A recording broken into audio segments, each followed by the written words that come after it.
সুপ্রিয় দর্শক, সবাইকে স্বাগত জানাচ্ছি প্ল্যানেটারি হেলথ একাডেমিয়া সুরক্ষায় প্রতিদিন অনুষ্ঠানে powered by Aristo Pharma limited. আমরা আজকে বিশ্ব ডায়াবেটিস দিবস উপলক্ষে একটি সুন্দর মাহেন্দ্রক্ষণে উপস্থিত এবং আমরা জানি যে এবারের যে বিষয়টি ছিল ডায়াবেটিস অ্যান্ড ওয়েলবিং, অর্থাৎ ডায়াবেটিস এবং সবার জন্য সুস্থতা। এবং একই প্রসঙ্গে সবচেয়ে বেশি সুস্থতা নির্ভর করে যে ডায়াবেটিসের জন্য পরবর্তীতে যে জটিলতাগুলো তৈরি হয় সেটিকে কতখানি প্রতিরোধ করা যায়, সেটি কতখানি প্রতিরোধযোগ্য এবং তাতে আমাদের করণীয় কী রয়েছে। আমরা জানি যে প্রায় প্রতি 10 জনে একজন ডায়াবেটিসে আক্রান্ত এবং বাংলাদেশে প্রায় এই মুহূর্তে 1,31,00,000 লোক ডায়াবেটিসে আক্রান্ত রয়েছে। সেই বিশাল জনগোষ্ঠীর এই যে সুরক্ষাটি কিভাবে আসলে নিশ্চিত করা যায়, তাদের সুস্বাস্থ্যের এই নিশ্চয়তা কিভাবে প্রতিবিধান করা যায়, এই সবগুলো বিষয় নিয়ে আজকে কথা বলতে চাই। এবং সে বিষয়ে কথা বলার জন্য আমাদের সাথে স্টুডিওতে উপস্থিত রয়েছেন অধ্যাপক ডাক্তার ইন্দ্রজিৎ প্রসাদ, মেডিসিন, ডায়াবেটিস, থাইরয়েড ও হরমোন রোগ বিশেষজ্ঞ, অধ্যাপক ও বিভাগীয় প্রধান, ডায়াবেটিস ও এন্ডোক্রাইনোলজি বিভাগ, ঢাকা মেডিকেল কলেজ ও হাসপাতাল। আমাদের সঙ্গে আরও স্টুডিওতে যুক্ত রয়েছেন অধ্যাপক ডাক্তার এ.কে.এম. আমিনুল ইসলাম, অধ্যাপক ও বিভাগীয় প্রধান, এন্ডোক্রাইনোলজি বিভাগ, স্যার সলিমুল্লাহ মেডিকেল কলেজ ও মিটফোর্ড হাসপাতাল। আপনাদের দুজনকে আমাদের অনুষ্ঠানে স্বাগত। অনেক ধন্যবাদ আমাদেরকে আমন্ত্রণ জানানোর জন্য। আচ্ছা, যে প্রসঙ্গতে বলছিলাম যে আসলে বিশ্ব ডায়াবেটিস দিবস উপলক্ষে সমগ্র বিশ্বের সঙ্গে বাংলাদেশেও এই দিনটি খুব ভিন্নভাবে মানে অন্যরকম উদযাপন করা হচ্ছে এবং সবচেয়ে গুরুত্বপূর্ণ বিষয় হচ্ছে যে এই ওয়ার্ল্ড ডায়াবেটিস ডেতে বাংলাদেশের একটি গুরুত্বপূর্ণ ভূমিকা রয়েছে। 2006 সালে যখন সেটি অ্যাপ্রুভ হয়, সেই প্রস্তাবনাটি কিন্তু বাংলাদেশ থেকে গিয়েছিল। এটি আমাদের জন্য ভীষণ এটি গর্বের বিষয় এবং ডায়াবেটিসের এই যে ধারাবাহিক যে প্রক্রিয়াটি রয়েছে এর সাথে সম্পৃক্ত অনেক স্বাস্থ্যকর্মীরা যুক্ত রয়েছে, কিন্তু ডায়াবেটিসের জটিলতা বা সংখ্যাটি কিন্তু আমরা এখনও নিয়ন্ত্রণে আনতে পারিনি এবং দিনে দিনে বাড়ছে। আমি শুরুতেই ডক্টর ইন্দ্রজিৎ প্রসাদ আপনার কাছে আসতে চাই যে বাংলাদেশে বর্তমানে ডায়াবেটিসের অবস্থাটি কি, আসলে আমরা কি এই বর্তমান প্রেক্ষাপটটি কি? সারা বিশ্বের মতো আসলে বাংলাদেশেও ডায়াবেটিস রোগীর সংখ্যা কিন্তু অনেক অনেক বেড়ে চলেছে এবং তার কারণও রয়েছে যে আমাদের মানসিক চাপ, আমাদের কায়িক পরিশ্রম কমে যাওয়া, আমাদের খাদ্যাভ্যাসের পরিবর্তন, আমরা অনেক রিফাইন্ড খাবার খাচ্ছি, আমাদের মোটা হয়ে যাওয়ার বিষয়টা এবং জেনেটিক্স তো একটা আছেই। আমাদের যে সাউথ ইস্ট এশিয়া, আমাদের যে জেনেটিক মেকআপ, এটাও কিন্তু ডায়াবেটিসের জন্য দায়ী। তার মানে হচ্ছে যে এই অস্বাস্থ্যকর আমাদের যে জীবন প্রণালী, কম ঘুমানো, সব কিছু মিলিয়ে আসলে যে ডায়াবেটিসের সংখ্যা আমাদের দেশে অনেক বেড়ে যাচ্ছে এবং বর্তমানে আপনি ঠিকই বলেছেন 1,31,00,000 মানুষ ডায়াবেটিসে আক্রান্ত অফিসিয়ালি, কিন্তু আমাদের ধারণা এটা আরও অনেক বেশি হবে এবং অর্ধেকের বেশি মানুষ আসলে পরিতাপের বিষয় হচ্ছে আমরা জানি না যে আমাদের ডায়াবেটিস হয়ে আছে। আমরা অনেক সময় দেখি যে জটিলতার কথা বললেন যে ব্রেন স্ট্রোক নিয়ে, হার্ট অ্যাটাক নিয়ে প্রথমবারের মতো ডায়াবেটিস ডিটেক্টেড হয়। ওনার অনেক দিন থেকে ডায়াবেটিস জানি না, ডায়াবেটিসের জটিলতা হিসাবে উনি হার্ট অ্যাটাক নিয়ে প্রথমবার হাসপাতালে উপস্থিত হলেন। এগুলো খুব কমন একটা সিনারিও। সো আমি মনে করি যে এখানে আমাদের অনেক অনেক কাজ করার বিষয় রয়েছে। আর্লি ডিটেকশন খুবই জরুরি ব্যাপার। অজানা ডায়াবেটিসকে খুঁজে বের করা, এটাই একটা বড় চ্যালেঞ্জ, একেবারেই খুব বড় একটা challenge. Doctor A K M. Aminul Islam, আপনার কাছে যদি একটু ফিরে আসি, আসলে এই যে অনেকেই জানেন না যে তার ডায়াবেটিস রয়েছে, সেটি জানানোর জন্য যে উপায়টি, এটি একটি বড় চ্যালেঞ্জ যে মানুষকে আর্লি ডিটেকশন করা এবং অ্যাপ্রোপ্রিয়েট ডিটেকশন করা। এবং অনেকে জানে না যে ডায়াবেটিস কখন বলবো, আসলে একজন রোগীকে আমরা কখন ডায়াবেটিক রোগী হিসেবে শনাক্ত করি, এর কিছু লেভেল রয়েছে, ইন্টারন্যাশনাল কিছু প্যারামিটার রয়েছে, সেটি যদি একটু বলেন। এবং একই সঙ্গে কিছু রয়েছে প্রি ডায়াবেটিক কন্ডিশন, এর যে টাইপগুলো রয়েছে, এটি সম্পর্কে আমাদেরকে জাস্ট সংক্ষেপে একটু ধারণা দেন। ধন্যবাদ। আসলে আমাদের আসলে ডায়াবেটিস নির্ণয় করাটা কিন্তু খুবই জরুরি, কারণ আমি যদি না জানি যে আমার ডায়াবেটিস আছে, তাহলে কিন্তু আমি যে ডায়াবেটিস জনিত জটিলতা যেটা আমরা প্রতিরোধের কথা বলছি, সেটা আমি কিভাবে করব। তো এখন যদি আমরা রোগীদেরকে কারা এখন ভাববে যে তাদের ডায়াবেটিস আছে, আমাদের প্রফেসর ইন্দ্রজিৎ প্রসাদ কিন্তু অলরেডি কিছু কথা বলেছেন যে আমাদের আমরা যেহেতু দক্ষিণ এশিয়ার মানুষ, আমাদের কিন্তু ডায়াবেটিসের সম্ভাবনাটা এমনিতেই বেশি। তারপর যদি আমার কোনো পারিবারিক ইতিহাস থাকে যে আমার বাবা মা, দাদা দাদি, নানা নানি, ভাই, যারা আমাদের রক্তের সম্পর্কের আত্মীয়, তাদের মধ্যে যদি ডায়াবেটিস থাকে তাহলে কিন্তু আমার সম্ভাবনাটা বাড়বে। আমার যদি ওজন বেশি থাকে তাহলে আমার ডায়াবেটিস হওয়ার সম্ভাবনা বাড়বে। আমার দৈনন্দিন জীবনযাপন পদ্ধতি যদি আমরা বলি সেডেন্টারি লাইফস্টাইল, অর্থাৎ আমার চলাফেরা খুবই কম, আমি টেবিল ওয়ার্ক করছি, বসে বসে কাজ করছি, আমার মধ্যে কিন্তু ডায়াবেটিস হওয়ার সম্ভাবনাটা বাড়বে। তো কাজে এগুলো হচ্ছে আমার সবগুলো কিন্তু ডায়াবেটিসের ঝুঁকি। তারপরে গর্ভাবস্থায় এটা কিন্তু একটা ডায়াবেটিস ঝুঁকি, দেখা যাচ্ছে গর্ভের কারণে অনেকে ডায়াবেটিস হয়ে যাচ্ছে গর্ভাবস্থার কারণে। তাহলে এইগুলো কিন্তু আমাদের ঝুঁকি। তো কাজেই আমরা যারা মনে করবো যে আমরা এই সমস্ত ঝুঁকির মধ্যে আছি, তাদের কিন্তু আসলে নিজে থেকেই ডায়াবেটিসের পরীক্ষা করা উচিত। এই কারণ বেশিরভাগ ক্ষেত্রেই কিন্তু ডায়াবেটিস রোগীদের কোনো ধরনের লক্ষণ থাকে না। ওই যেটা প্রফেসর ইন্দ্রজিৎ প্রসাদ বলছিলেন যে ওই যে যখন কোনো একটা অসুস্থ হয়ে যায় তখন কিন্তু তারা ডায়াবেটিসটা দেখা যাচ্ছে ধরা পড়ে, কিন্তু আগেই যদি ধরা পড়তো তাহলে কিন্তু উনি চিকিৎসা নিতে পারতো, প্রতিরোধ করতে পারতো এই যে জটিলতাগুলো, এবং ভালো থাকতে পারতো। আর আরেকটি প্রশ্ন আপনি যেটা বলেছেন যে আমরা ডায়াবেটিস কাদেরকে বলবো, হ্যাঁ, আমরা ডায়াবেটিস আসলে নির্ণয় করার জন্য আমাদের কিন্তু যে বিশ্ব স্বাস্থ্য সংস্থা তারা কিন্তু আমাদেরকে স্ট্যান্ডার্ড দিয়ে দিয়েছে। আমরা যেটাকে বলি ওরাল গ্লুকোজ টলারেন্ট টেস্ট। হ্যাঁ, আমরা গ্লুকোজ খেয়ে পরীক্ষা করি, এবং সেটা যদি আমরা ওই সকালবেলা খালি পেটে অভুক্ত অবস্থায় আসবে, এসে যদি রোগী যদি রক্তে গ্লুকোজের মাত্রা 7 মিলিমোল বা তার চেয়ে বেশি হয় তখন তাকে আমরা ডায়াবেটিস বলবো। আবার রোগী গ্লুকোজ খাবে, 75 গ্রাম গ্লুকোজ খাওয়ার পর 2 ঘন্টা পরে ওখানে অবস্থান করে 2 ঘন্টা পর যদি 11.1 মিলিমোল বা তার বেশি হয় তখন কিন্তু আমরা তাকে ডায়াবেটিস বলবো। এর বাইরেও আমরা আরেকটি পরীক্ষা করি, সেটা হচ্ছে 3 মাসের গড়, যেটাকে আমরা সহজ ভাষায় বলি HbA1c পরীক্ষা। সেটাও আমরা করি, সেটা যদি 6.5% বা তার বেশি হয় তখন কিন্তু তাকে আমরা ডায়াবেটিস বলছি। আরেকটি খুব গুরুত্বপূর্ণ প্রশ্ন আপনি করেছেন, সেটা হচ্ছে প্রি ডায়াবেটিস। এটা কিন্তু খুব আমাদের জন্য আশঙ্কার একটা বিষয়, কারণ এই গবেষণা বলছে যে ডায়াবেটিস রোগে যা আক্রান্ত তার চেয়ে বেশি, তার দ্বিগুণ পরিমাণে প্রি ডায়াবেটিসে আক্রান্ত। তো সেটাও কিন্তু আমরা ওই ওজিডিটি এবং HbA1cর মাধ্যমে কিন্তু আমরা করতে পারি। তার মানে যারা ডায়াবেটিস নেই তারাই কিন্তু আপনার দেখা যায় প্রি ডায়াবেটিসে আছেন। অর্থাৎ খালি পেটে যদি আমরা বলি যে আমেরিকান স্ট্যান্ডার্ড যদি আমরা ধরি তাহলে 5.6 থেকে 6.9 তারা কিন্তু প্রি ডায়াবেটিস খালি পেটে। গ্লুকোজ খাওয়ার পরে 7.8 থেকে 11 পর্যন্ত তারা কিন্তু প্রি ডায়াবেটিস। আবার যদি আমরা HbA1cর কথা বলি তাহলে 5.7 থেকে 6.4 তারা কিন্তু প্রি ডায়াবেটিস, বা যাদেরকে আমরা বলছি যে তারা ডায়াবেটিস হওয়ার অপেক্ষায় আছেন। জি, অসংখ্য ধন্যবাদ। খুব সুন্দর করে একেবারে কাট ভ্যালু যেটা আছে, যে মানুষ যাতে বুঝতে পারলো যে আসলে কখন তার রেঞ্জটি গেলে তখন সে নিজেকে ডায়াবেটিস হিসেবে ভাববে, এবং নিশ্চয়ই ডাক্তারের পরামর্শ নেবেন বা একজন এন্ডোক্রাইনোলজিস্টের পরামর্শ নেবেন। আমি প্রফেসর ইন্দ্রজিৎ প্রসাদ আপনার কাছে একটু ফিরে আসি। যে জায়গাটি বললেন যে অনেকে আমরা ডিনায়ালের মধ্যে থাকি, যে ডায়াবেটিস হলেও সেটা স্বীকার করতে এক ধরনের স্টিগমা কাজ করে, সোশ্যাল এক ধরনের স্টিগমা কাজ করে, যে ডায়াবেটিস মেনে নেওয়াটা অনেকেই মানসিকভাবেও ভেঙে পড়ে। এই যে শুরু ডিটেকশনের পর থেকে একজন পেশেন্টকে কাউন্সেলিং, তাকে বোঝানো এবং সেই অনুযায়ী তার লাইফস্টাইল ম্যানেজমেন্ট, এই জায়গাগুলোতে আসলে কিভাবে আপনারা চ্যালেঞ্জটিকে মোকাবেলা করে থাকেন? অনেক ধন্যবাদ। আপনার এই প্রশ্নটা আসলে এইবারের যে থিম তার সাথে কিন্তু খুব একটা মিল রয়েছে। যেমন ডায়াবেটিস অ্যান্ড ওয়েলবিং, আমরা বলছি physical wellbeing, social wellbeing, mental wellbeing, তাই না? এখানে সোশ্যাল এবং মেন্টাল ওয়েলবিংয়ের প্রশ্নটা আপনি আনলেন, এই বিষয়টা। তো সোশ্যাল ওয়েলবিংয়ের মধ্যে হচ্ছে যে আপনি সামাজিকভাবে কেমন আছেন ডায়াবেটিস নিয়ে, কেমন আপনার পারিপার্শ্বিক মানুষ জানছে যে আপনার ডায়াবেটিস, নিজের মধ্যে একটা গিল্ট ফিলিং হয় যে আমি মনে হয় কিছু একটা দোষ করেছি যার জন্য আমার ডায়াবেটিস হয়েছে। কেমন সবসময় যে নিজের দোষে ডায়াবেটিস হয় তা কিন্তু না, পারিবারিক ইতিহাস থাকে, খাদ্যে ভেজাল, এটা কিন্তু আমাদের হাতে নেই। কেমন খাদ্যে ভেজাল খেয়ে আমরা ডায়াবেটিস হয়ে গেল আমাদের, কেমন একটা ভাইরাসের একটা ইলনেস, যেমন একজনের কোভিড হলো, আমরা অনেক সময় দেখেছি কোভিড, ডেঙ্গি, এগুলো কিন্তু আমাদের প্যানক্রিয়াসে সরাসরি অ্যাটাক করে, যার ফলে দেখা যায় যাদের ডায়াবেটিস আছে তাদের ডায়াবেটিস অনেক বেড়ে যায়, আর যাদের ডায়াবেটিস নেই তাদের কিন্তু নতুন করে ডায়াবেটিস দেখা দেয়। এখানে কিন্তু তার বিশেষ কিছু করার নেই আসলে। তো এটা প্রথমে বিশ্বাস করতে হবে যে সবসময় যে আমার দোষে ডায়াবেটিস হবে তা কিন্তু না, কেমন এনভায়রনমেন্টালের কারণে এবং অন্যদের দোষও আপনার ডায়াবেটিস হচ্ছে, এটাও কিন্তু হতে পারে। সুতরাং মন খারাপ করার কিছু নাই। ডায়াবেটিস হওয়ার আগ পর্যন্ত আমরা চেষ্টা করব প্রতিরোধ করার জন্য, আর যদি ডায়াবেটিস হয়ে যায় প্রথম কথা হচ্ছে মেনে নিতে হবে যে আমার ডায়াবেটিস হয়েছে, এবং ডায়াবেটিস নিয়েও অনেক ভালো থাকা সম্ভব। এই যে আপনারা এত জটিলতার কথা শোনেন যে কিডনি খারাপ হবে, চোখ খারাপ হবে, ব্রেন স্ট্রোক হবে, হার্ট অ্যাটাক হবে, সবার কি এগুলো হবে? এটি কি আসলে প্রতিরোধযোগ্য?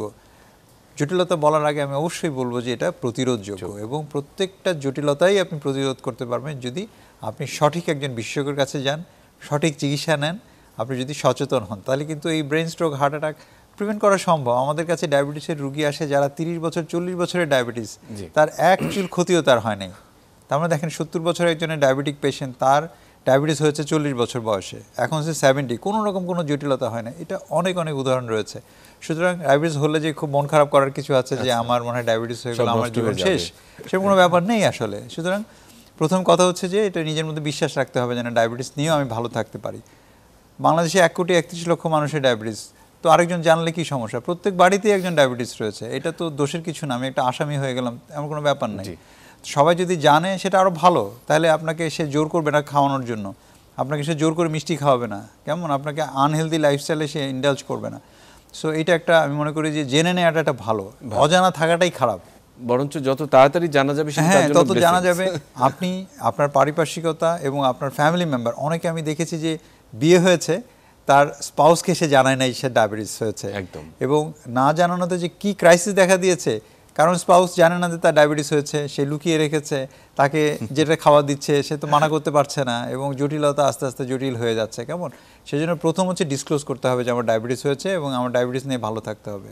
কেমন, এটা আমি মনে করি যে খারাপ কিছু না। এটি কিন্তু এবারের প্রতিবদ্ধ বিষয় ছিল যে ডায়াবেটিস এবং আসলে ভালো থাকা, কিভাবে ভালো থাকা যায় তার কিন্তু অনেক টেকনিক রয়েছে। তো সেইগুলো টেকনিকগুলো এটাকে ইয়ে করতে হবে, অ্যাডপ্ট করতে হবে এবং ভালো থাকতে হবে। খুবই চমৎকার করে বলেছেন। আমি প্রফেসর একে আমিনুল ইসলাম আপনার কাছে একটু আসতে চাই, সেটি হচ্ছে যে স্ক্রিনিংয়ের একটি ভীষণ গুরুত্বপূর্ণ দিক রয়েছে, বিশেষ করে যে আর্লি ডিটেকশন অফ ডায়াবেটিস, যাদেরকে আমরা অনেকেরই নিডেল ভীতি রয়েছে যে পরীক্ষা করাবে এই জায়গাটিতে অনেকেই যেতে চায় না, এবং বললাম যে সোশ্যাল যে স্টিগমাটি রয়েছে যে প্রকাশই করতে না জানি ভালো থাকে খেয়ে যাই, তো এই জায়গাটিকে কীভাবে ওভারকাম করা যায় এবং কারা আসলে স্ক্রিনিংয়ের আওতায় আসা উচিত, কত বছর বয়স থেকে আমাদের একটু কতদিন পর পর ডায়াবেটিসটা পরীক্ষা করা দরকার?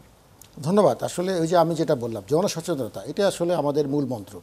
আমরা মানুষকে যদি সচেতন করতে না পারি তাহলে কিন্তু আমরা বেশিরভাগ ডায়াবেটিসকে নির্ণয় করতে পারবো না। আর আপনি যেটা বলেন যে স্ক্রিনিং, আগে এক সময় বলা হতো যে 40 বছর বয়স হলে তখন আমরা ডায়াবেটিস স্ক্রিনিংয়ের জন্য যাব, কিন্তু এখন কিন্তু এই কথাটি আর বলা হচ্ছে না। কারণ আমরা যখন যে প্র্যাকটিসটা করছি, আমাদের ক্লিনিক্যাল প্র্যাকটিস আমরা দেখছি যে এখন কিন্তু আমরা অ্যাডোলেসেন্ট ডায়াবেটিস, অর্থাৎ ইয়াং এজের ছেলে মেয়েদের ডায়াবেটিস পাচ্ছি, আমরা শিশুদের ডায়াবেটিস পাচ্ছি। সবচেয়ে আশঙ্কাজনক হচ্ছে এটা।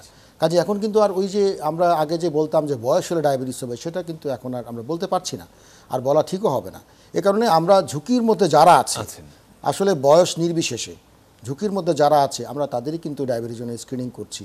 এখন একজন ইয়াং, আমাদের সবারই দেখছি যে আমরা 15, 16, 17, 18, আগে আমরা বলতাম যে এগুলো টাইপ 1 ডায়াবেটিস, তাদের ইনসুলিন নাই, ইনসুলিন তৈরি হচ্ছে না, সেই জন্য ডায়াবেটিস। কিন্তু এখন কিন্তু সেটা না, এখন কিন্তু আমরা যা পাচ্ছি বেশিরভাগই টাইপ 2 ডায়াবেটিস, অর্থাৎ তাদের জীবনযাপন পদ্ধতির কারণে যে ডায়াবেটিসটা হচ্ছে, তাদের ইনসুলিন রেজিস্ট্যান্সের কারণে যে ডায়াবেটিসটা হচ্ছে, তাদের ওজনের কারণে যে ডায়াবেটিসটা হচ্ছে, সেটাই কিন্তু টাইপ 2 ডায়াবেটিস, সেটাই কিন্তু আমরা এখন তাদের মধ্যে পাচ্ছি।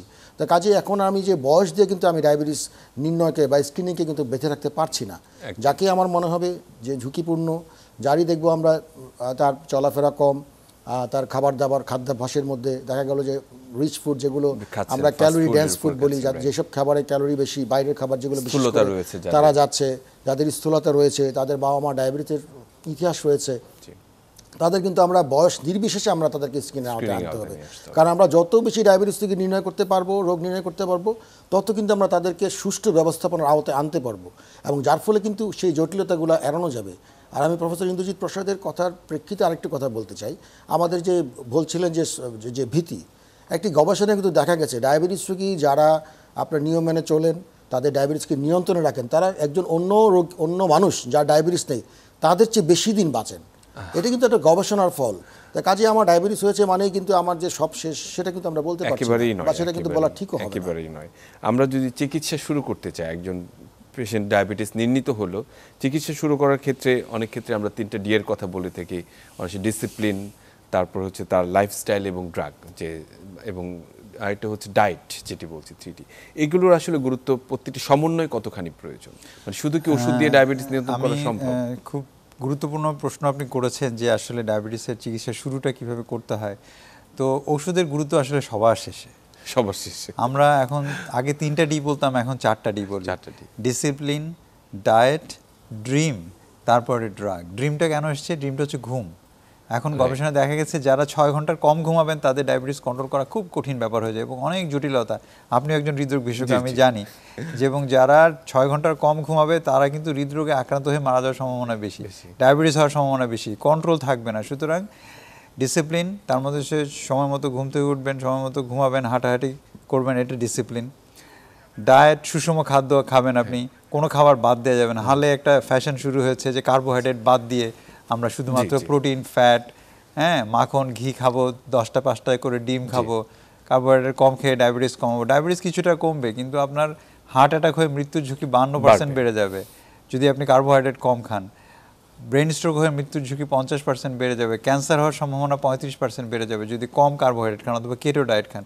সুতরাং এই যে সুষম যে খাদ্য প্রণালী সেটা কিন্তু খুব জরুরি। কেমন? তাহলে ডায়েট গেল, সুষম খাদ্য, কেমন আগে যেটা শুনে এসছেন সবসময় যে সুষম খাদ্য আমাদের রোগ নিয়ন্ত্রণ করবে, আমাদের রোগ প্রতিরোধ ক্ষমতা বাড়াবে, সুস্বাস্থ্য নিশ্চয়, সেটা এখন পর্যন্ত ঠিক। কিন্তু কেমন ডিসিপ্লিন, হাঁটাহাঁটি খুব জরুরি, প্রতিদিন 30 মিনিট করে কমপক্ষে হাঁটতে হবে। কেমন সপ্তাহে কমপক্ষে 5 দিন ডিসিপ্লিন হয়ে গেল। তারপরে ড্রিম 6 ঘন্টা ঘুমাতে হবে। সবার শেষে হলো ড্রাগ। কেমন এই 3টা স্টেপ পার না হয়ে আপনি যদি 1 তলা 2 তলা 3 তলা না ওঠেন তাহলে 1 লাফে 4 তলায় উঠলে গেলে কি হবে? অ্যাক্সিডেন্ট হবে। সুতরাং আপনি যদি এই নিয়মাবলী বাদ দিয়ে যদি আপনি শুধু ওষুধে দিতে চান, আপনি কিন্তু জটিলতার মধ্যেই পড়বেন বেশি। সুতরাং আপনি যেটা বললেন যে এটা সমন্বয় অত্যন্ত গুরুত্বপূর্ণ। আমরা আসলে খুব দারুণ একটা কথা শুনলাম, আমরা সেই প্রসঙ্গটিতে পরে আসবো। তার আগে একটু জানতে চাই professor doctor A K M. Aminul Islam আপনার কাছে যে ডায়াবেটিসের প্রধান জটিলতাগুলো কি? কারণ আসলে যদি যখন মানে অনেকেই থাকে যে কোনো সিমটম ছাড়াই অনেকেই বছর পর বছর পার করে দিচ্ছেন, একেবারেই জটিলতায় যে রোগটি ধরা পড়ছে, জটিলতাগুলো যে জানা থাকে তাহলে মানুষ আরও বেশি সম্পৃক্ত হবে, সচেতন হবে। মূল জটিলতাগুলো আসলে কি কি? ধন্যবাদ আপনাকে, আপনি খুবই গুরুত্বপূর্ণ একটি প্রশ্ন করেছেন। আসলে জটিলতা ডায়াবেটিস রোগী যাদের আমরা দেখছি যাদের খারাপ পরিণতি হচ্ছে তারা কিন্তু জটিলতার কারণেই হচ্ছে। তো ডায়াবেটিসের জটিলতাগুলোকে যদি আমরা সার্বিকভাবে ভাগ করি তাহলে আমরা 2টা ভাগে ভাগ করতে পারি। একটা হচ্ছে তাৎক্ষণিক জটিলতা, একদম, আর একটা হচ্ছে দীর্ঘমেয়াদী জটিলতা। তো একজন ডায়াবেটিস রোগীর তাৎক্ষণিক জটিলতার মধ্যে কী কী জটিলতা হতে পারে এটা আমরা সবাই জানি। ডায়াবেটিস রোগীরা বলে যে আমাদের ডায়াবেটিস নীল হয়ে যায়। নীল হয়ে যাওয়া মানে কি? রক্তের গ্লুকোজ কমে যেতে পারে। গ্লুকোজের মাত্রা যখন কমে যায় তখন আমরা জানি যে আমাদের ব্রেইনের কাজ করার জন্য কিন্তু গ্লুকোজের দরকার। তখন কিন্তু ব্রেইনে গ্লুকোজের অভাব দেখা দেয় এবং যার ফলে কিন্তু এই ব্রেইনের কার্যক্ষমতা কমে যায় এবং এই জটিলতা কিন্তু মানুষের মৃত্যু হতে পারে। যখন এটা খুব এক্সট্রিম পর্যায়ে বা ব্যাপক পর্যায়ে চলে যায় তখন কিন্তু মানুষের মৃত্যু হতে পারে। তাহলে এটা হচ্ছে আমরা বলছি হাইপোগ্লাইসিমিয়া। হাইপোগ্লাইসিমিয়া কিন্তু একটা তাৎক্ষণিক জটিলতা, অর্থাৎ ওই মুহূর্তে যদি তাকে চিকিৎসা করা না যায় তাহলে কিন্তু রোগীর ঝুঁকি বেড়ে যাবে। আরেকটা হচ্ছে বেড়ে গিয়ে কিছু জটিলতা হয় তাৎক্ষণিকভাবে, যেমন কারো যদি রক্তে গ্লুকোজের মাত্রা খুব বেশি পরিমাণে বেড়ে যায় তখন কিন্তু রক্তে অ্যাসিডের পরিমাণ বেড়ে যায়। অ্যাসিডের পরিমাণ বেড়ে গিয়ে তখন রক্তের ডায়াবেটিস কিটোঅ্যাসিডোসিস আমরা বলি, এভাবে কিন্তু কিটোঅ্যাসিডোসিস হতে পারে। হসপিটালে ভর্তি হয়ে তাকে ইনসুলিনের মাধ্যমে চিকিৎসা, এবং এটা কিন্তু আমরা বলি যে এটা খুব একটা মেডিকেল ইমার্জেন্সি। তাকে খুব দ্রুততার সাথে চিকিৎসা করা না গেলে কিন্তু রোগীকে বাঁচানো অসম্ভব হয়ে যায়। আরেকটা হয় যে রক্তের গ্লুকোজ আরও বেশি বেড়ে গিয়ে যেটা হচ্ছে আমরা বলি যে হাইপার গ্লাইসেমিক সিনড্রোম, যেটাকে HSS আমরা বলি আর কি। হ্যাঁ, তো এই যে জটিলতাগুলো এগুলো কিন্তু হচ্ছে তাৎক্ষণিক জটিলতা। আর দীর্ঘমেয়াদী কিছু জটিলতা হচ্ছে যেগুলো আমাদের শরীরে সময় ধরে যখন ডায়াবেটিস দীর্ঘমেয়াদী অনিয়ন্ত্রিত থাকে তখন কিন্তু দেখা যায় যে ওই ধরনের জটিলতাগুলো হচ্ছে। যেমন এর মধ্যে একটি জটিলতাকে আমরা বলতে পারি যে ডায়াবেটিসের কিডনিজনিত জটিলতা, তারপরে লিভারের জটিলতা, মস্তিষ্কে যেটা আমরা স্ট্রোক বলছি মস্তিষ্কের জটিলতা, আমাদের চোখের জটিলতার কারণে অন্ধ হয়ে যাচ্ছে, আমাদের অনেকের দেখা যাচ্ছে হাড়ের জটিলতাগুলো হচ্ছে। তো ডায়াবেটিস আসলে জটিলতা করতে পারে না আসলে এমন কোনো অঙ্গ আসলে শরীরে নেই। যতগুলো শরীরে অঙ্গ রয়েছে ডায়াবেটিস সবগুলো অঙ্গেরই কোনো না কোনো ধরনের জটিলতা করতে পারে। একদম যথার্থ বলেছেন। আমি প্রফেসর ইন্দ্রজিৎ প্রসাদ আপনার কাছে একটু আসতে চাই। এই জটিলতা নিয়ে কিন্তু মানুষ আবার কিছুটা ভীতও থাকে। ডায়াবেটিস হওয়ার পর বেশিরভাগ কিডনি রোগীর যাদের সিকিডি বা ক্রনিক কিডনি ডিজিজ রয়েছে তাদের দেখা যাচ্ছে 90%-এর ক্ষেত্রে দেখা যাচ্ছে ডায়াবেটিস একটি গুরুত্বপূর্ণ ভূমিকা পালন করছে, এটি প্রিসিডেড বাই ডায়াবেটিস। এবং এই কিডনি রোগীদের বিশেষ করে ডায়ালাইসিস যখন শুরু হয় তাদের জীবনটি একেবারেই কিন্তু স্বাভাবিক আর থাকে না।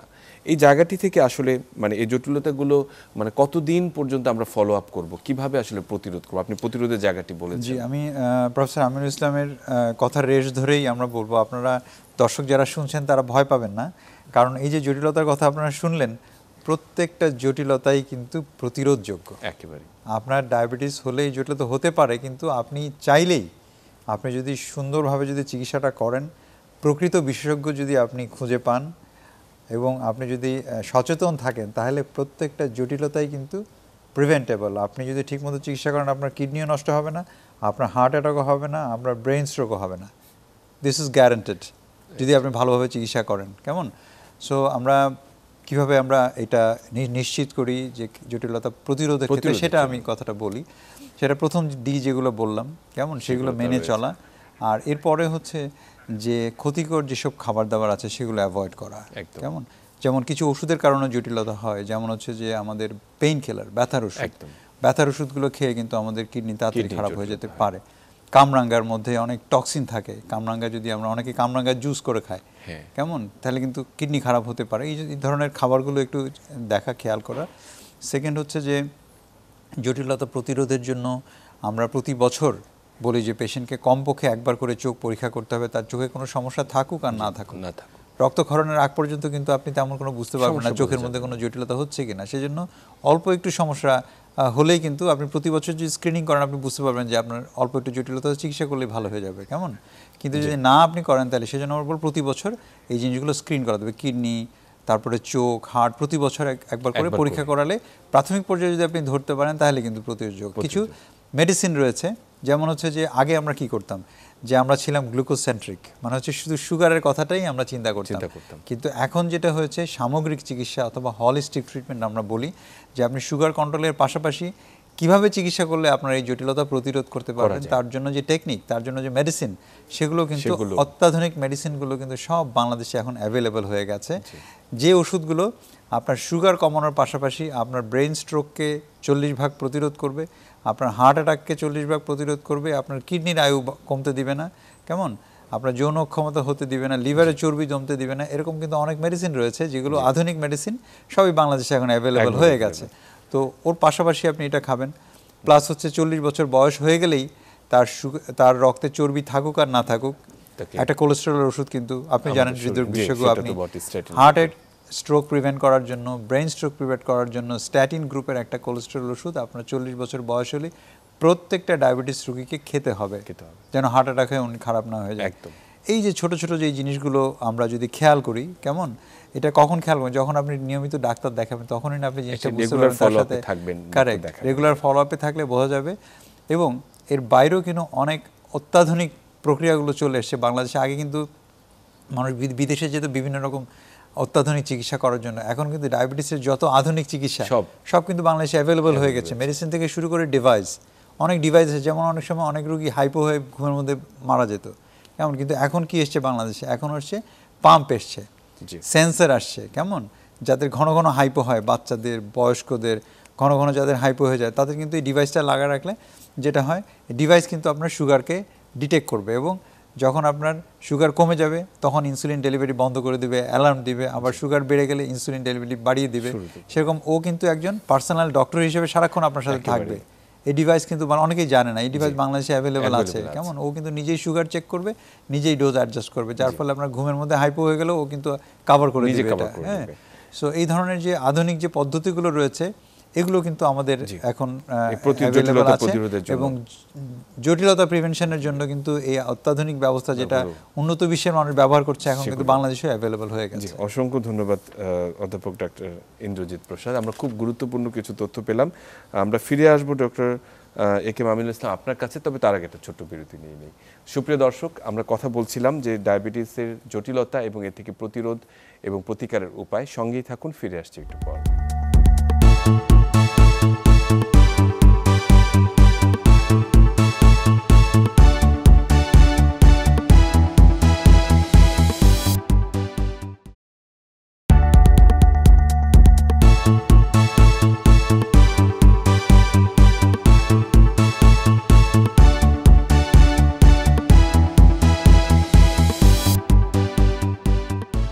সুপ্রিয় দর্শক, সবাইকে আরেকবার স্বাগত জানাচ্ছি প্ল্যানেটারি হেলথ একাডেমিয়া সুরক্ষায় প্রতিদিন অনুষ্ঠানে, powered by Aristo Pharma limited. সঙ্গে আছি ডাক্তার অমিতা হাসান। কথা বলছিলাম ডায়াবেটিসের জটিলতা, এর প্রতিকার এবং প্রতিরোধ নিয়ে। আমাদের সঙ্গে যুক্ত আছেন প্রফেসর ডাক্তার ইন্দ্রজিৎ প্রসাদ এবং প্রফেসর ডাক্তার একে এম আমিনুল ইসলাম। ডাক্তার আমিনুল ইসলাম, আপনাকে দিয়ে শুরু করছি এই বিরতির পর। সেটি হচ্ছে যে আমরা প্রফেসর ডাক্তার ইন্দ্রজিৎ প্রসাদ আমাদের খুব সুন্দর করে বুঝিয়ে দিলেন যে ডায়াবেটিস জটিলতা নিয়ে যে ভীতিটি রয়েছে সেটি আসলে আমরা দূর করতে পারি যদি রেগুলার আমরা চেক আপে থাকি, ডায়াবেটিস নিয়ন্ত্রণ করি, ফলো আপে থাকি। একই সঙ্গে এটি আমি আপনার কাছে জানতে চাই যে খাদ্যের বিষয়, বিশেষ করে ডায়েটের বিষয়ে কিন্তু মানুষের একটি গুরুত্বপূর্ণ কমপ্লেন রয়েছে যে আমার বোধহয় খাবার কমিয়ে দিল, আমার সব খাবার বন্ধ করে দিল। এই ভয়ে অনেকে স্বীকার করতে চায় না যে ডায়াবেটিস আছে, মানে তার খাবারের রেস্ট্রিকশন।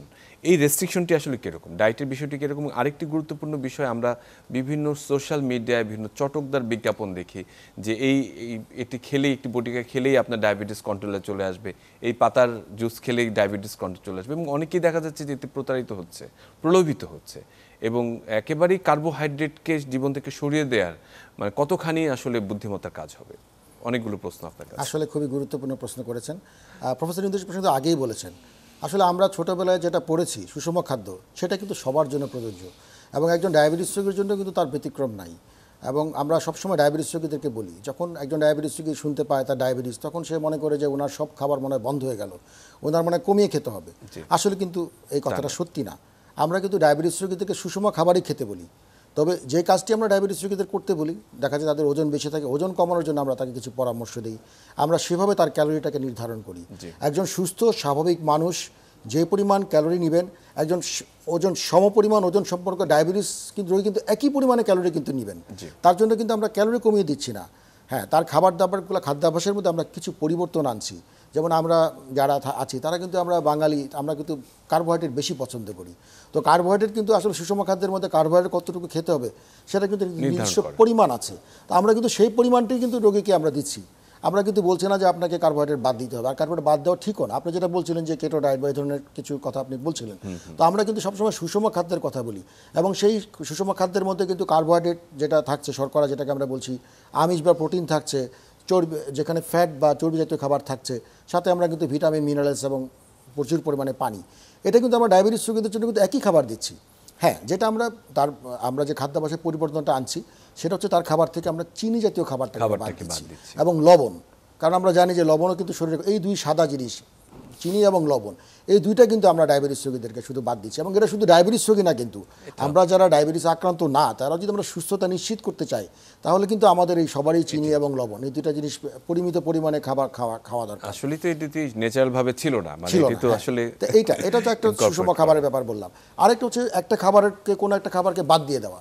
যেমন আমরা ইদানিং অনেককেই দেখছি ওজন কমানোর জন্য বা ডায়াবেটিস নিয়ন্ত্রণের জন্য তারা কি করছেন, তারা কিন্তু খাবার থেকে কার্বোহাইড্রেট বাদ দিয়ে দিচ্ছেন। তো আমাদের প্রধান চালিকা শক্তি কিন্তু শরীরের জন্য কার্বোহাইড্রেট, এবং আমাদের শরীরে যত ধরনের আমরা শরীরবৃত্তীয় কার্যাবলী, সেগুলো কিন্তু সমস্ত কিছু আমাদের মেটাবলিজম যেটাকে আমরা বিপাক, সেটা শুধু কার্বোহাইড্রেটের সম্পর্ক কিন্তু সবচেয়ে বেশি এবং সবচেয়ে দ্রুত কিন্তু আমাদের শরীরে শক্তি যোগায় কিন্তু কার্বোহাইড্রেট বা শর্করা। তো আমার শরীর যেভাবে পরিচালিত হচ্ছে তাতে যে কার্বোহাইড্রেটের ভূমিকাটা, আমি এখন একটা পর্যায়ে গিয়ে আমি সেই ভূমিকা থেকে শরীরকে দূরে রাখছি, তাহলে আমি কিন্তু একটা অল্টারনেট ওয়েতে চলে যাচ্ছি, সেটা আমাদের শরীরের জন্য কখনোই কিন্তু সুফল বই আনতে পারবে না। তাই কাজে আমরা অন্য কোনো ধরনের চিকিৎসা পদ্ধতি না গিয়ে, কোনো খাবারের উপাদানকে বাদ না দিয়ে আমরা সুষম খাদ্যের মধ্যেই থাকবো, সেটি খুব গুরুত্বপূর্ণ। আরেকটা যে আপনি যেটা বলছিলেন সেটা একটু আমি অল্প করে বলে নিচ্ছি, যে অনেক বলছে যে আপনি যেটা বলছেন যে অনেক খাবার খেয়ে ডায়াবেটিস আসলে ভালো থাকে কিনা। আমরা বলবো যে আসলে ডায়াবেটিস এমন একটি রোগ এবং এর জন্য সারা পৃথিবীতে গবেষণা হচ্ছে। আমরা যে ওষুধগুলো লিখছি সেগুলো কিন্তু অনেক গবেষণার পর রোগীর কোনো ধরনের কোনো ধরনের ক্ষতির কারণ হবে না, এইটা নিশ্চিত হওয়ার পরে কিন্তু এই ওষুধগুলো আমরা মার্কেটে পাচ্ছি এবং আমরা লিখছি। আর অন্য যে সমস্ত যেগুলো পাওয়া যাচ্ছে বা অনেকে বিজ্ঞাপন দিচ্ছে, সেগুলো কিন্তু বৈজ্ঞানিকভাবে প্রমাণিত না। এবং দেখা যাচ্ছে যে ওই সমস্ত ওষুধ খেলে কিন্তু আপনার লিভার, আপনার কিডনি, আপনার হার্ট, এগুলোর উপর কিন্তু ক্ষতিকর প্রভাব হতে পারে। কাজে আমি বলবো যে অবৈজ্ঞানিক কোনো চিকিৎসা পদ্ধতি অবলম্বন না করে বৈজ্ঞানিকভাবে স্বীকৃত যে চিকিৎসা পদ্ধতি চিকিৎসকরা দিয়ে থাকেন, সেটাই হবে একজন ডায়াবেটিস রোগীর সুস্থতার জন্য খুবই জরুরি একটা বিষয়। অসংখ্য ধন্যবাদ ডক্টর কে মামিনুল ইসলাম। অধ্যাপক ডক্টর ইন্দ্রজিৎ প্রসাদ, আপনার কাছে আসতে চাই যে এই ডায়েটের বিশেষ করে অনেকে মিল স্কিপ করে, অথবা এই যেটি বলছি কিটো ডায়েটের কথা আমরা বলছিলাম, সেটি নিয়ে অনেক ধরনের সংশয় রয়েছে। এটির পরবর্তী জটিলতা নিয়ে অনেক পেশেন্ট আপনাদের কাছে আসে, কি ধরনের জটিলতা নিয়ে সাধারণত আসে? প্রথম যেটা আমরা দেখতে পাই যে ইদানিং এই বিজ্ঞাপন দেখে অনেকে কিন্তু ডায়াবেটিসের ওষুধ বন্ধ করে দিয়ে এবং কার্বোহাইড্রেট বন্ধ করে দিয়ে থাকে, এবং কিছুদিনের মধ্যে দেখা যায় যে ডায়াবেটিস কিছুটা কমে, ওজন কিছুটা কমে, কিন্তু এর পরবর্তীতেই আসল জটিলতা দেখা দেয় যে ডায়াবেটিসের ওষুধ বন্ধ করার কারণে দেখা যায় ডায়াবেটিস কখনো 20, 30, 40 পর্যন্ত হয়ে গিয়ে হাসপাতালে ভর্তি হচ্ছে। অনেক পেশেন্ট আছে হার্ট অ্যাটাক নিয়ে এই ধরনের পদ্ধতি ব্যবহার করে হার্ট অ্যাটাক নিয়ে হাসপাতালে ভর্তি হচ্ছে, সেটাও আমাদের ম্যানেজ করতে হচ্ছে। সুতরাং এই যে স্বাস্থ্য সেবার উপরে যে আমাদের যে প্রতিষ্ঠানগুলোর উপরে প্রচণ্ড চাপ পড়ছে এই ধরনের অপচিকিৎসার কারণে, এবং অনেকেই কিডনি খারাপ হয়ে ব্রেন স্ট্রোক হয়ে হাসপাতালে ভর্তি হচ্ছে, এগুলো আমাদের ম্যানেজ করতে হচ্ছে। সুতরাং এখনই সময় যে এই ধরনের বৈজ্ঞানিক চটকদার বিজ্ঞাপনে প্রতারিত না হয়ে প্রকৃত যারা ডায়াবেটিস বিশেষজ্ঞ আছেন তাদের সাথে যোগাযোগ করে, এন্ডোক্রিনোলজিস্টদের কথা বলবো। আমরা বাংলাদেশে আপনি জানেন যে মেডিকেল কলেজগুলোর মধ্যে প্রায় 14টা মেডিকেল কলেজে কিন্তু পূর্ণাঙ্গ ডায়াবেটিস এবং হরমোন বিভাগ রয়েছে, এবং সেই বিভাগে কিন্তু আমরা চিকিৎসা দিচ্ছি, প্লাস আমরা কিন্তু ডাক্তারদেরকে ট্রেনিং দিচ্ছি। এই ডাক্তাররা কিন্তু সারা বাংলাদেশে বিভিন্ন জায়গায় ছড়িয়ে যাচ্ছে, জেলা উপজেলা পর্যায়ে, এবং সেখানে কিন্তু সেবা দিচ্ছে। তো আপনারা খুঁজে বের করতে হবে যে আসলে প্রকৃত ডায়াবেটিস বিশেষজ্ঞ কারা, কাদের প্রকৃত ট্রেনিং রয়েছে, কেমন, সেটা খুঁজে বের করে তাদের কাছ থেকেই আপনাদের পরামর্শ নিতে হবে এবং সুস্থতা নিশ্চিত করতে হবে। খুবই চমৎকার করে বলেছেন। আমি যদি ডক্টর একেএম আমিনুল ইসলাম আপনার কাছে একটু ফিরে আসি, সেটি হচ্ছে যে ইনসুলিন ভীতি। মানে অনেকেই আসলে যখন আপনি ওষুধ দেন ঠিক আছে, কিন্তু ইনসুলিন কথা বলা মাত্রই একদম মানে ডিনাই করে ফেলে যে না ইনসুলিন নেব না, এবং অনেকের ধারণা আছে একবার নিলে সারা জীবন ধরে সেই ইনসুলিন নিতে হবে।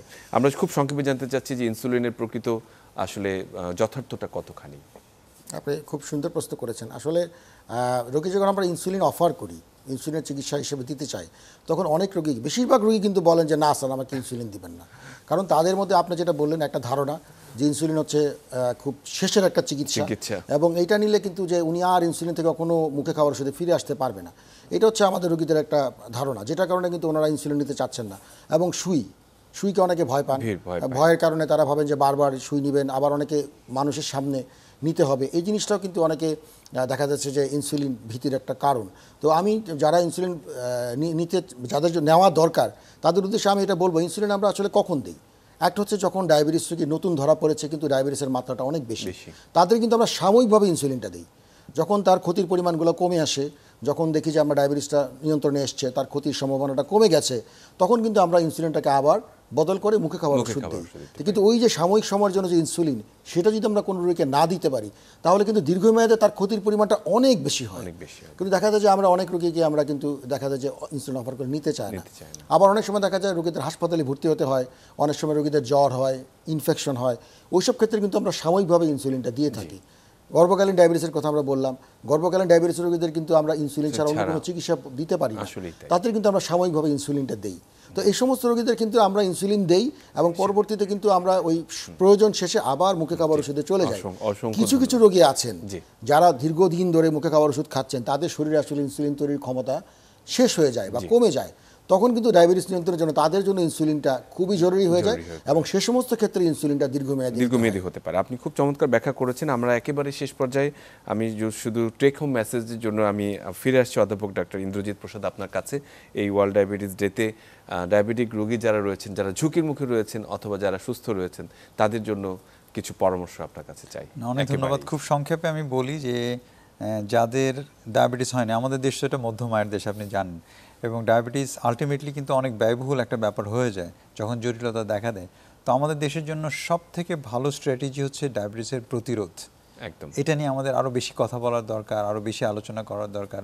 যার ডায়াবেটিস হয় নাই কিন্তু উনি ঝুঁকিতে আছেন, সাপোজ ফ্যামিলিতে যদি বাবা মা দুজনের ডায়াবেটিস থাকে তাহলে সন্তানের ডায়াবেটিস হওয়ার সম্ভাবনা থাকে 60%, অনেক বেশি কিন্তু রিস্ক। তো এই রিস্ক কীভাবে কমানো যায়, কীভাবে ডায়াবেটিস হওয়া থেকেই আমরা বাঁচতে পারি, তাহলে তো আমাদের আর ডায়াবেটিসের ওষুধও লাগে না, জটিলতাও হয় না, তাই না? সো শতকরা 80% ডায়াবেটিস কিন্তু আমাদের দেশে যেটা হয় সেটা কিন্তু প্রতিরোধযোগ্য। আমার মনে হয় এটা অনেক বড় একটা সুযোগ।